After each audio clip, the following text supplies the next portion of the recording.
Olá, eu sou a Elis e faço parte do grupo de palestrantes do CELE, Centro Espírita Luz da Esperança, São Francisco de Assis. E é com muita alegria que estamos aqui mais uma vez reunidos para estudarmos os ensinamentos do nosso querido Mestre Jesus à luz da doutrina espírita. E hoje nós vamos falar de um tema muito importante: conhece-te a ti mesmo. Mas como será que fazemos para nos conhecer? Como será que é esse processo? Será que basta eu saber quem eu sou, de onde vim, quais são as minhas origens e isso é me conhecer? Vamos falar um pouquinho mais sobre isso. Antes de iniciar, vamos pedir ao Mestre Jesus que Ele nos envolva com seu amor, com sua paz, com sua luz, serenando os nossos pensamentos, os nossos sentimentos, para que a gente aproveite o máximo essa reflexão. Conhece-te a ti mesmo é uma frase muito antiga, atribuída aos 7 sábios, e ela estava escrita na entrada do templo de Delfos, do templo de Apolo, em Delfos, na Grécia Antiga. Quando Sócrates foi até esse templo, ele conheceu essa frase e ela se tornou o norte da filosofia dele. Então, desde muito antes de Jesus, já se falava no conhece-te a ti mesmo, mas Jesus também nos falou sobre isso. E depois a doutrina espírita veio reforçar. Eu vou me basear na reflexão de hoje, no capítulo 10, Bem-aventurado os que são misericordiosos. E vou ler um trechinho do item 9, que é uma passagem de Jesus, para em cima dela nós falarmos sobre o conhece-te a ti mesmo. O cisco e a trave no olho. Como vocês conseguem ver um cisco que está no olho de seu irmão e não conseguem ver a trave que está no seu próprio olho? Como podem dizer ao seu irmão: deixe-me tirar o cisco que está em seu olho, se no de vocês possui uma trave? Hipócritas! Retirem primeiro a trave que está no seu olho, para depois retirarem o cisco que está no olho do seu irmão. Essa passagem está em Mateus, capítulo 7, versículos de 3 a 5. Pois bem, Jesus já nos chamava para esse autoconhecimento. Primeiro olha a trave que está no teu olho, para de olhar o cisco no olho do teu irmão. Depois, com a doutrina espírita, Kardec pergunta aos espíritos na questão 919, qual é o meio prático de domar as más inclinações? E os espíritos respondem: conhece-te a ti mesmo. Na verdade, é o espírito de Santo Agostinho que responde. E na questão 919A, ele dá a receita de como ele fazia quando ele estava encarnado para fazer esse processo de autoconhecimento. Então ali tem um norte, tem uma bússola para nos nortear em como fazer esse processo de autoconhecimento. Pois bem, se é para a gente parar de olhar o cisco no olho do outro e olhar para a nossa trave, Jesus já estava nos dizendo aí: para de olhar para fora, olha para dentro, olha para ti. Para de ficar avaliando, analisando as outras pessoas. Sai do posto de juiz que fica ali julgando e condenando as atitudes dos outros, o comportamento dos outros. Olha para ti. Mas o nosso ego tem um mecanismo de defesa, tem um mecanismo de fuga. E quando nós passamos olhando para fora, olhando para os outros, ocupando muito nosso tempo com o mundo externo e esquecendo de olhar para o mundo interno, nós estamos num mecanismo de fuga. O ego se coloca num trono, como se fosse um rei. E ali de cima ele fica olhando todas as pessoas abaixo, apontando o dedo, julgando e condenando. É assim que o nosso ego funciona. E ele quer ficar olhando para os outros, ele quer ficar analisando, ele quer ficar avaliando as outras pessoas e não olhando para si. Porque se ao fazer o movimento de olhar para si, ele vai ter que descer desse trono. Ele vai perceber que tem que descer do pedestal e que está ali, ó, junto com todas as outras pessoas. Então é por isso que nós temos tanta dificuldade de olhar para nós. Porque nós não queremos sentir o desconforto de estar na mesma situação de todos. Nós não queremos nos perceber invejosos, egoístas, arrogantes, vaidosos, orgulhosos, como todas as outras pessoas que nós ficamos avaliando e julgando. Então, nós nos colocamos ali no nosso posto do nosso orgulho e ficamos olhando para fora, olhando para os outros, no papel do juiz, não é verdade? Mas o convite, desde antes de Jesus, desde lá dos 7 sábios, é: olha para ti, olha para dentro. Porque é só assim que nós vamos conseguir ir trilhando nesse caminho da transformação. É desconfortável, o ego foge desse conforto no mecanismo de defesa, foge, mas nós já temos a consciência de que temos que fazer esse processo. Então, não percamos mais nem um segundo do nosso tempo olhando o cisco no olho do outro. Vamos perder o nosso tempo, nos comprometer no nosso processo olhando para a nossa trave, prestando atenção na nossa trave. Vou dar um exemplo. Vamos dizer que nós nos percebemos invejosos. Quando a gente se percebe invejoso, a gente não olha para isso, porque a gente sente vergonha de ser invejoso, é feio. Nós aprendemos que ser invejoso, ser raivoso é feio. Então nós negamos isso, nós colocamos para baixo do tapete e não olhamos. Mas nós temos que fazer o contrário, porque senão nós vamos ficar no mecanismo de projeção, projetando no outro. Então quando nós vemos alguém invejoso ou alguém raivoso, a gente vai ficar apontando o dedo, como se fôssemos melhor, como se estivéssemos acima. E quando nós conseguimos olhar para a nossa inveja, por exemplo, e sentir, opa, essa situação disparou um gatilho em mim e eu estou sentindo inveja. E reconhecer que está sentindo inveja e se permitir sentir e olhar para isso. Ao parar e olhar para isso, nós vamos pensar, de onde será que vem essa inveja? Qual é... onde que eu me diminuo que eu preciso sentir inveja dessa situação ou dessa pessoa?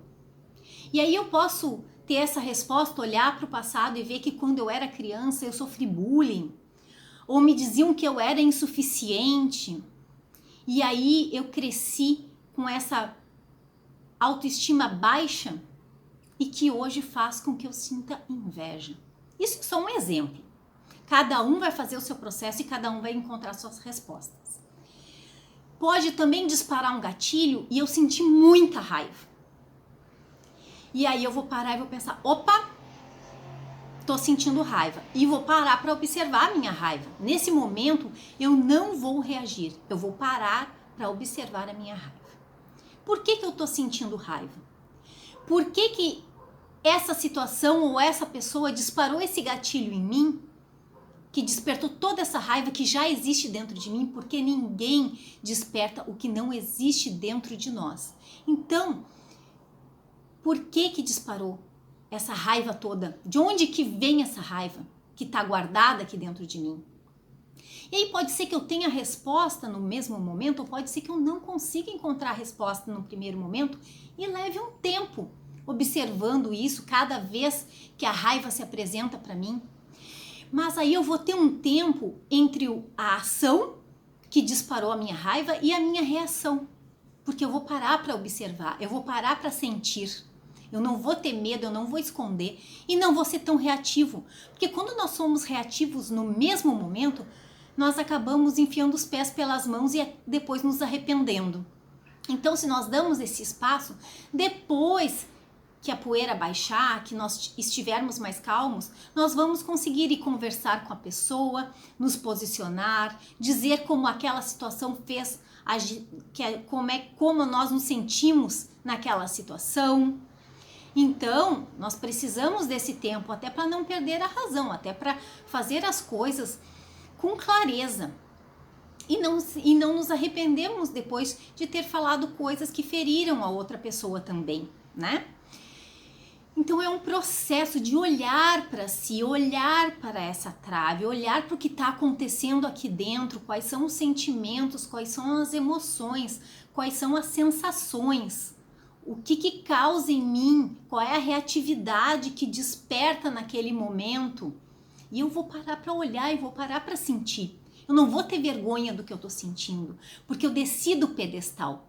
E eu sei que eu tô aqui, ó, junto com todo mundo, que aquilo que eu vejo nos outros e eu critico também pertence a mim. Eu também tenho.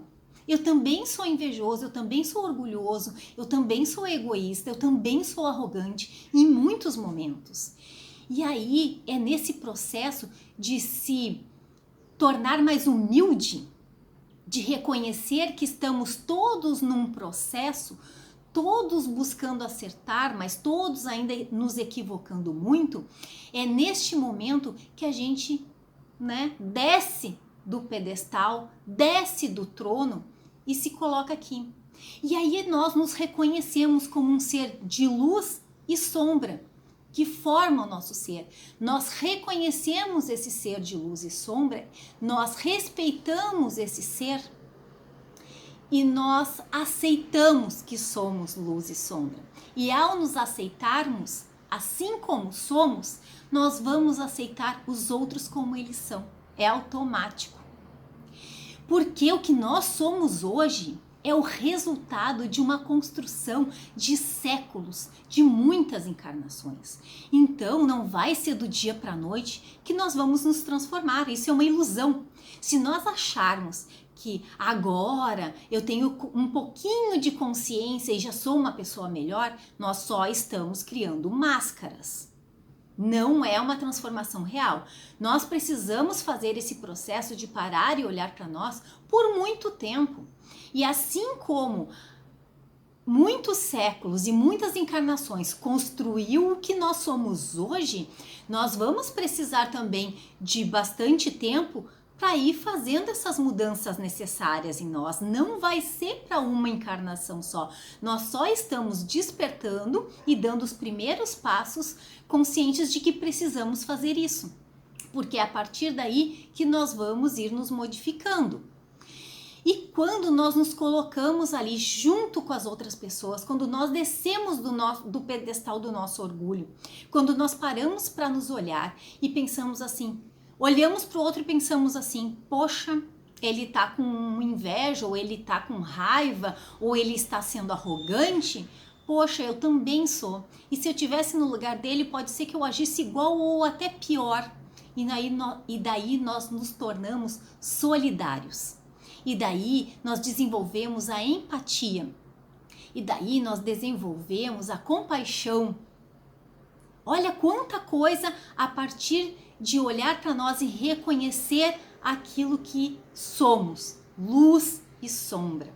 Reconhecer as virtudes que nós já temos, mas reconhecer esse lado que nós temos vergonha e que nós não queremos olhar. E reconhecer que aquilo que a gente aponta no outro, nós também temos. E é a partir daí que a gente vai seguir os passos do Mestre Jesus. Porque quando nós nos amamos por inteiro, nós conseguimos amar o outro por inteiro. Quando nós reconhecemos quem somos, nós pensamos, poxa, ele é assim, mas eu também sou. Pode ser que nisso eu já não peque tanto, mas eu peco em tantas outras coisas e aí eu sou uma pessoa mais humilde, eu sou uma pessoa mais mansa, mais benevolente, mais misericordiosa. Eu estou seguindo os ensinamentos do Mestre Jesus, eu estou sendo um cristão de verdade. É esse o processo que nós temos que fazer. É nisso que consiste o autoconhecimento, esse conhecer-se a si mesmo. tendo a consciência de que o que somos hoje é uma construção de muitos séculos, muitas encarnações, e que o processo é lento, que nós ainda vamos levar muito tempo, mas que pelo menos estamos iniciando, pelo menos estamos conscientes de que precisamos. E aí, cada vez que nós nos sentirmos desconfortáveis com aquilo que estamos sentindo, é um alarme de que, opa, preciso parar e olhar para isso.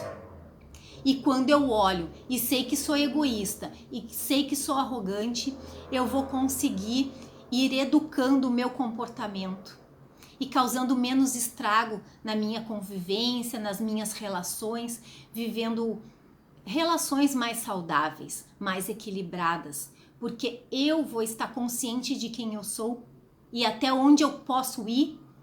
Aqui é o meu limite e daqui eu não posso passar. É isso que é se conhecer. Então vamos ficar agora com uma frase final para ficarmos refletindo em cima dela, que diz o seguinte: acordar para quem você é requer desapego de quem você imagina ser. Então nós precisamos desapegar de quem nós imaginamos ser, sair lá do nosso poço de reizinho e olhar para quem nós realmente somos. Nós somos esse ser de luz e sombra que está em construção. Nós estamos nos construindo já há muito tempo. Ainda não está como gostaríamos, ainda sentimos vergonha de muitas das nossas atitudes, pensamentos e sentimentos, sim. Mas estamos todos nesse processo. E que nós possamos respeitar o processo e o tempo das outras pessoas, porque cada um vai ter o seu tempo, cada um vai ter a sua caminhada. E isso vai ser feito individual, que nós possamos nos comprometer e nos focar com a nossa caminhada, com o nosso processo, porque é só assim que as transformações acontecerão, porque a mudança que nós queremos ver no mundo precisa começar por nós. Eu agradeço demais a atenção de todos vocês, a paciência. Peço que vocês se cuidem. Esse momento que estamos mais em casa é excelente para nós fazermos esse movimento de interiorização, de olhar para nós. E tudo isso que está acontecendo é um chamado para a gente parar de viver tanto para fora e viver um pouco para dentro. Então se cuidem, fiquem com Deus e façam, se comprometam com o seu processo e com sua caminhada. Até a próxima. Muito obrigada. Gratidão.